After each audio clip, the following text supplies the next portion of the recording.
ఈ ఎపిసోడ్లో మనం గర్భసంచి ముఖద్వార క్యాన్సర్ దేనివల్ల వస్తుంది, దాని నివారణ చర్యల గురించి చెప్పుకుందాం.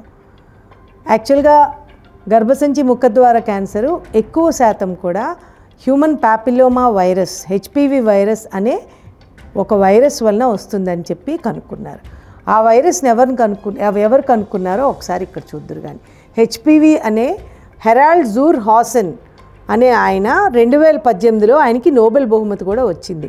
ఆయన ఫిజియాలజీ మెడిసిన్లో రెండిట్లో కూడా నోబెల్ బహుమతి వచ్చింది.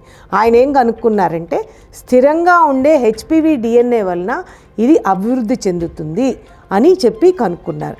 మామూలుగా శరీరంలో దీర్ఘకాలంగా హెచ్పివి డిఎన్ఏ ఉండటం వలన సర్వైకల్ క్యాన్సర్ ఏర్పడుతుందని చెప్పి ప్రొఫెసర్ హెరాల్డ్ జూర్ హాసన్ అనే ఆయన కనుక్కున్నారు. అసలు ఈ వైరస్ ఏమిటి, what is this HPV? Human papilloma virus ఒక సాధారణ వైరస్. అది ఎక్కడ ఉంటుంది? ఇది ఎక్కడ ఉంటుందంటే ఎక్కడైనా సరే, ఎక్కడ మన వాతావరణంలో ఎక్కడైనా ఉండొచ్చు.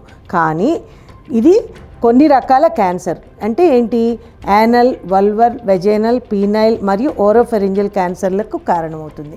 ఇది మామూలుగా ఏంటంటే టచ్ వలన వస్తుంది, లేదంటే ఎక్కడైనా లైంగిక సంపర్కం వలన వస్తుంది. అయితే చాలాసార్లు ఆ వైరస్ని మన బాడీ రిజెక్ట్ చేసేస్తుంది, బయటకు వెళ్ళిపోతుంది. ఎప్పుడైతే మన బాడీలో స్థిరంగా ఆ వైరస్ ఉంటుందో అప్పుడు అది క్యాన్సర్ని కాజ్ చేస్తుంది.